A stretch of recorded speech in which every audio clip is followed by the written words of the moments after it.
అందరికీ నమస్కారం. ప్రస్తుత రాజకీయ అంశాల మీద మనతో పాటు చర్చలో పాల్గొంటున్నారు పొలిటికల్ అనలిస్ట్ కేఎస్ ప్రసాద్ గారు. సార్తో మాట్లాడదాం, మరిన్ని విషయాలు తెలుసుకుందాం. నమస్కారం ప్రసాద్ గారు. నమస్తే అండి.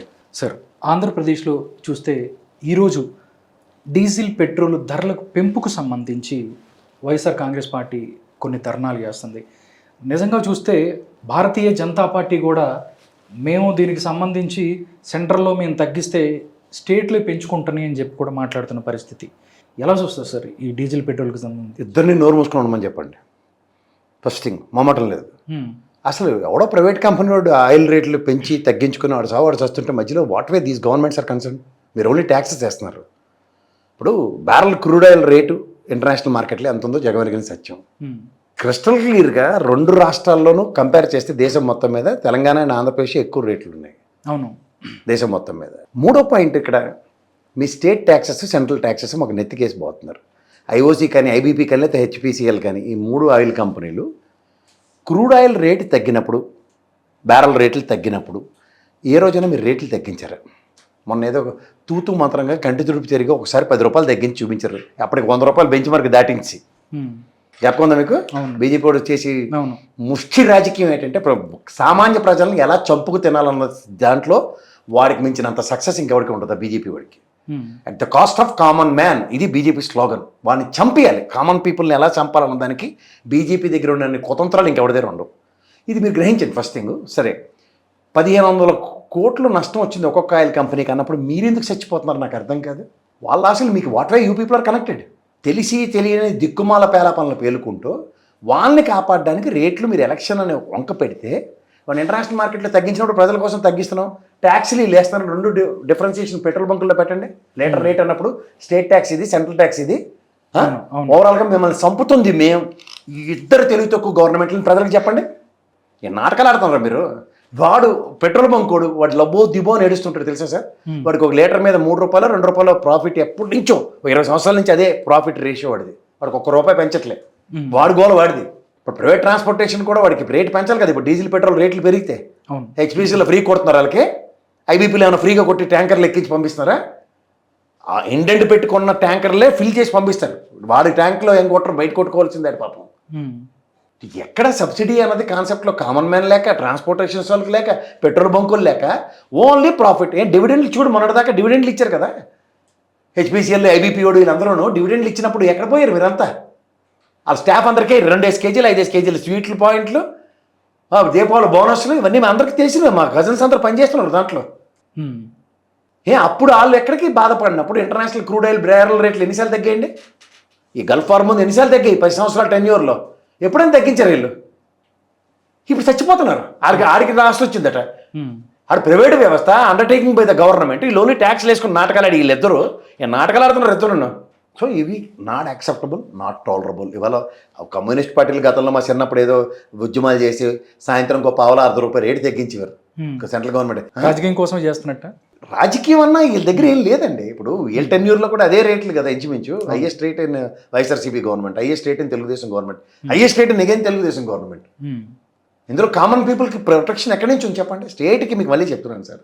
Revenue module, one of the revenue module petrol, next RTA వ్యవస్థ, రిజిస్ట్రేషన్స్ వ్యవస్థ, మున్సిపల్ వ్యవస్థ, కరెంటు వ్యవస్థ. ఈ 5 తప్ప ఇంకో రెవెన్యూ రాదు ఇంకెక్కడి నుంచి. సో అలాంటప్పుడు ఏం చేస్తారు? వీటితో గేమ్ చేసుకోవడం తప్ప వేరే పరుగులు లేదు. మిగిలినవన్నీ జీఎస్టీ పరుగులు ఉన్నాయి. ప్రధానమంత్రి గారు చెప్తున్నారు ఆయన కానవాయిని తగ్గించుకున్నారు, పెట్రోల్ జర్నలిస్ట్ ఏడ కానవాయిలు మొత్తం 10 కార్లు 2 కార్లు ఎవరికి వద్దరు? 10 మంది వెళ్ళేది, ఒక్కొక్కళ్ళు వెళ్ళేది 10 మందికి వెళ్ళి ఒకే కార్లు వెళ్ళాలని. ఇవేవుడికి కావాలి సార్? నాకు అర్థం కాదు. ఇంకా మళ్ళీ ఇంట్లో అగ్గిపెట్లు కూడా రేపేదో వస్తుంది, తయారు చేయలేకపోతున్నాం, రాళ్ళు తెచ్చి కొట్టుకోండి అని చెప్తారు. చదువుకొని చస్తే వీళ్ళకి ఏమైనా బుర్ర జ్ఞానం వికసిస్తుంది. చదువు సంచలన బ్యాచ్ అందరినీ మనం తీసుకొచ్చి అలాంటి విపి సింగ్ పెద్దన్నయ్య, ఈ నరేంద్ర మోడీ ఇద్దరు దేశాన్ని ఎలా భ్రష్టు పట్టించాలో అలాగే భ్రష్టు పట్టిస్తున్నారు. అంటే సార్ ఒకటి సార్, ఒకళ్ళ మీద ఒకళ్ళు ఇప్పుడు టీడీపీ వాళ్ళు కూడా చెప్తున్నారు మీ గవర్నమెంట్లో ఎంత అయింది, మీ గవర్నమెంట్లో కూడా ఇలాగే జరిగింది కదా, ఎన్ని నిత్యావసర వస్తువులు అన్నీ కూడా పెరిగిపోయినా కూడా వీళ్ళు కూడా మాట్లాడుతున్న పరిస్థితి. మరి ధరల స్థిరీకరణ ఇది పెడతానన్నాడు నేనా మీరా? అవి ఎందుకు మాట్లాడరు? అయిపోయింది. ఆ గవర్నెన్స్ బాగోలేదనే కదా 11 పరిమితం చేసి మీకు 164 కట్టపెట్టారు. మళ్ళీ అదే దరిద్రం మీతోనే అవుతాయి. దేనికి మీరు 56 ఇంచుల ఛాతీ అని పకోడీ కబుర్లు చెప్పడానికి నరేంద్ర మోడీను ఈయన పెట్రోల్ రేట్లు పెరిగాయి జై శ్రీరామ్ అనండి. దానికే మీరు ఇది కాదు కదా సొల్యూషన్. నీకు రష్యాతో ఒప్పందాలు, దేశం 10 కాలాలు సురక్షితంగా ఉన్న దగ్గర నీ దిక్కుమాల ఎగ్జిమ్ ఫైల్స్ ఏవో దరిద్రం నుంచి ఆ ట్రంప్ గడితో నాశనం అవుతుంది దేశం. ఆ ట్రంప్ గడికి ఎందుకు భయం పడిసేస్తున్నాడో నరేంద్ర మోడీ నాకు తెలియదు. అదాని కేసులు ఉన్నాయి, ఆయన్ని కాపాడుకోవడానికి ఈ సావు అంతాను. ఇంతకన్నా నాకేం కనబడట్లేదు. మీకైనా కనబడితే చెప్పండి. ఓకే, వాళ్ళిద్దరిని వేసుకొని తిరగడం అదాని అంబానీను, వాళ్ళు చేసి దరిద్రం అంతా మన నెత్తికి పెట్టడం అట్ ద కాస్ట్ ఆఫ్ దేశం కోసం ఎవడన్నా మాట్లాడితే ఇమీడియట్గా జై శ్రీరామ్ అనడం, వందే మాత్రం పాట పాడించడం, జనగణమన పాట పాడించేసి దేశభక్తిని తప్పిడుగులు కొట్టుకుని బయటికి తిరగడం. ఈ తప్ప ఇంకేటి చేయరాళ్ళు. అక్కడికి మనం భారతీయులు కానట్టు, అక్కడికి మనం హిందువులు కానట్టు, ఈ ఒక్కడే అచ్చని పచ్చపోస కనబట్టడు హిందువులు ఇల్లు. భారతదేశం మొత్తం సాఫ్రాన్ చేసేస్తాము, కాషాయం చేసుకొని చావమనండి. అంటే ప్రజలు మాకు మద్దతు ఇస్తున్నారు, మేము చేసే వెర్రి వెంగళాలు చేస్తే అందరూ అలాగే ఇస్తారు. మీరు ప్రజల్లో చైతన్యం రావాలి కదా. ఎలా వస్తుంది సార్? వాళ్ళకి ఏడు చేస్తాడు, వెర్రి వేదంలోకి వెళ్ళి ఓటేస్తున్నాడు, అది ఈడు నొక్కితే ఆడికి వెళ్తుంది. ఆ సావు ఆడికి అర్థమే కావట్లేదు. ఆ గేమ్ మాయ తెలుసు. ఆ గేమ్ ఏమవుతుందో అదే అందరూ చెప్తున్నారు. అందరూ చెప్పేది కదా, నేను చెప్పేది వినండి. జగన్మోహన్ రెడ్డి గారు కూడా చెప్పారు, వీళ్ళకే తాళకపోయింది. ఎవరో చెప్పింది కదా సార్, నేను చెప్పేది వినండి. చెప్పండి. 2000 మీరు జర్నలిస్టే కదా, బాగా సీనియరే కదా, జస్ట్ లాజిక్ మాట్లాడదాం. మనకు 2011లోనే కదా జనగణన జరిగింది. అవునండి. 117 కోట్లే కదా ఇప్పుడు దేశ జనాభా. ఇప్పుడు మీరు ఒక ఫిగర్ చెప్పండి, ఎంతమంది ఉన్నారు దేశంలో అంటే? 150 కోట్ల దగ్గర ఉన్నారని చెప్తారా మీరు? నేను 145 అంటాను. ఈ 117 కోట్లకి 45 కోట్లకి మధ్యలో ఉన్న వాళ్ళు మీ పిల్లలు, నా పిల్లలు, లేకపోతే మా ఫ్రెండ్స్ పిల్లలు, వీళ్ళందరికీ 18 ఏళ్ళు రాగానే ఆధార్ కార్డు, ఓటర్ కార్డు నమోదు చేస్తున్నాం లేదా? చేస్తున్నాం. ఆ డేటా ఈ మిషన్లో ఉందో లేదో కనుక్కోండి సరే. అది లేదు, దాంతోనే గేమ్ చేస్తారు. అందుకే ఎలక్షన్ కమిషన్ జడ్డి వేదాలు రోజుకో గంటకో ఫిగర్, రాత్రికో ఫిగర్, పొద్దునకో ఫిగర్ చెప్తాడు చూడండి. ఎందుకంటే ఇదంతా మేనేజ్మెంట్. అంటే వెస్ట్ బెంగాల్ కూడా సేమ్ ఇలాంటి థింగ్స్. వెస్ట్ బెంగాల్ దేశం మొత్తం మీద అన్ని దగ్గర ఇదే దరిద్రం. ఆడు కోట్లో డిస్కౌంట్ ఇచ్చినట్టు ఒక చిన్న బుడంకాయ రాష్ట్రం కాంగ్రెస్ అనే జడ్డి వేదాలు మోహన పడేస్తారు. అయిపోయింది. 5 స్టేట్ల ఎలక్షన్ అయితే వాడు కాంగ్రెస్ గ్యారంటీ. ఈ దెబ్బకి ఐఎన్డీఏ కూటమిలో స్టాలిన్ ఎత్తిపోయాడు, ఆడ కమ్యూనిస్టులు పోయారు.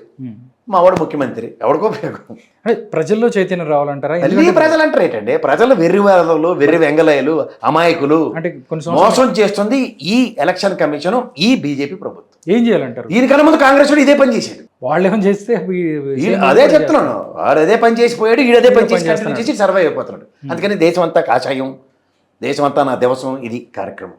వీళ్ళు చెప్పేది సార్ నన్ను గుడికి వెళ్ళమని నాకు తెలీదా? నేను నిత్యం పొద్దున్న సాయంత్రం దీపారాధన చేయండి, నేను బయటికి రాను. అది నాకు చెప్తారేంటి గుడికి వెళ్ళని? మీకెందుకు చెప్పాలి? మీకు గుడికి వెళ్ళాలని చెప్పాలి, లేకపోతే మీరు క్రైస్తవుడు అనుకోండి, మీరు చర్చికి వెళ్ళాలని చెప్పాలా, మసీద్కి వెళ్ళమని అవడం చెప్పాలా ముస్లిం సోదరులకి? ఏంది చెప్తున్నాను నాకు అర్థం కాదు. ఇవన్నీ నాకు అవసరం లేదు. జన ప్రాతిపదిక మీద మిషన్లో డేటా తేడా జరుగుతుంది. రోబో సినిమా చూసారా? చూసాను కదా. అటు చూడండి పసుకొని ట్రం అంటాడు, అంత చదివించినట్టే కదా. అలాగే నరేంద్ర మోడీ గారు నువ్వు మిషన్లు ఏడు చేస్తున్నాయి. ఎలక్షన్ అయిపోయిన తర్వాత జడ్డీ ఎలక్షన్ కమిషన్ పెట్టి బట్టలు నొక్కండ్రా అంటే వాళ్ళకి పడుతున్నాయి టకటకటకమని ఎక్సెస్ ఓట్లు. ఇప్పుడు ఏజెంట్లు జడ్డీ వేద వాళ్ళందరూ కూర్చుంటారు కదా, దద్దిపోయిన స్టాఫ్ కూడా కూర్చుంటారు కదా. 3వ నెంబర్ వచ్చాడా అండి? వచ్చాడు ఒక్క నిమిషం రిఫరెన్స్ వాటి మళ్ళీ ఆ దిక్కుమాల పుస్తకాలు ఎక్కడ ఉంటాయి కనుక్కోసరి. అవే శక్తి. ప్రతి వాడు ఇంకు సొక్కెట్టేవాడు ఒకడు, సంతకం పెట్టించేవాడు ఒకడు, చచ్చేవాడు ఒకడు, దివసం వాడు ఒకడు. మళ్ళీ ఆ బటన్ నొక్కితే నా బొమ్మ నాకే కనపడ అబ్బప్ప పరవశించిపోవడం అన్నమాట. నేను వేసిన గుర్తుకే వచ్చిందని. సాయంత్రంకేమో ఎలక్షన్ జడ్డోడు వాడు ఇష్టం వచ్చిన ఫిగర్ చెప్తాడు. కోర్టులకు వెళ్ళొచ్చు కదా సార్, న్యాయస్థానాలు ఉన్నాయి కదా. వాళ్ళు మాత్రం వాళ్ళని చిన్నపిల్లలు చేసి మోసం చేసి రీకౌంటింగ్ చేయరా అంటే కోర్టులకు వెళ్ళొచ్చు కదా, న్యాయస్థానం ఉంది కదా, వాళ్ళు అది చెప్తున్నారు. వాళ్ళు అది చెప్తారు. మీకు తెలుసో తెలీదు, ప్రమాణ స్వీకారం అయిన తర్వాత ఎవడైనా బెచ్చాడు ఆడుకోవడమే. అవును సార్. ఇప్పుడు మమతా బెనర్జీ కోర్టుకి వెళ్ళిందే వెళ్ళలేదా? మీరు ఇట్లా తపేల ఛానల్ చూసి ఏమైనా ప్రభావితం అవుతారు మీరు? ఎలక్షన్స్ ముందు ఎస్ఐఆర్ మీద ఆవిడ వెళ్ళింది కదా, ఏడు చేసింది కోర్టు. ఎలక్షన్ అయిపోయినాయమ్మా, దా నీకు మళ్ళీ న్యాయం చేస్తాం, అన్ని లెక్కెడతాం, ఎస్ఐఆర్ మీద ప్రభావం అయితే చూద్దాం అంది. ఎస్ఐఆర్ మీద కదా 150 స్థానాల్లో ప్రభావితం అయింది. ఏడు చేస్తుంది కోర్టు? అలా దీర్ఘ సుమంగళి భవ, అలా కార్తీక దీపం సీరియల్లో సాగదీసి నేను సచ్చి దేవసం నాటికి ఒక తీర్పు ఇస్తుంది. డీకే నమ్మ చూడు, రేపు పొద్దున ఎలక్షన్ పెట్టి నువ్వే గెలిచావట. ఒకరోజు ముందు చెప్పారా? ఒకరోజు ముందు చెప్పారు కదా ఆవిడకి. అలాగే 5 ఏళ్ళు మంటెట్టేసి పోతాడు. వచ్చి తీర్పు ప్రకారం మమతా బెనర్జీ గెలిచిందట. రేపు ఎలక్షన్ అప్పుడు చెప్తారా? ఎవడుకోవాలి, నాలుగు గీసుకోవడానికి కూడా పనికిరాదు ఆ తీర్పు. సో అలాంటివి చూసాం సార్. అంటే కోర్టులకు వెళ్లకుండా ఏట్ లేకుండా ఉంటే కోర్టుకి ఎలక్షన్కి సారీ ఈ ఒక్కపాలికి మమ్మల్ని ఒగ్గిండి మా సన్నస్థానం ఇదని మాత్రం ఒప్పుకున్న తర్వాత కూడా కోర్టు చండీలు తీయాలి. అక్కడ చీఫ్ జస్టిస్ గన్ను తీసి పాయింట్ బ్లాంక్లో కలిచేయాలని, ఎరా నువ్వు చేసిన పనికిమాలిన పది ఇదే అని. ఇంకా చూడండి, బీహార్లో కూతురు అల్లుడు ఇద్దరు ఐఏఎస్ల కన్నా పెద్ద పోస్టులు ఒకే డిస్ట్రిక్ట్లో గోపెట్టల్లో ఉంటారు. ఇక్కడ చీఫ్ ఎలక్షన్ కమిషనర్ నాటకాలు ఆడిన నాటకాలకి పరవశించిపోయి చీఫ్ మినిస్టర్ సలహాదారుడిగా వెస్ట్ బెంగాల్లో మా మీనా చూడండి దొరికిపోయాడు అనగానే లెక్కర్ స్కామ్ మీకు తెలీదా ఇట్లా కోల్డ్కి మెల్లరిస్తారు చూడాలి ఎరగాలి వాళ్ళని పట్టుకుని ఈ బ్యూరోక్రాట్ వ్యవస్థ ఎలక్షన్ కమిషన్లో చేస్తున్న పనులకి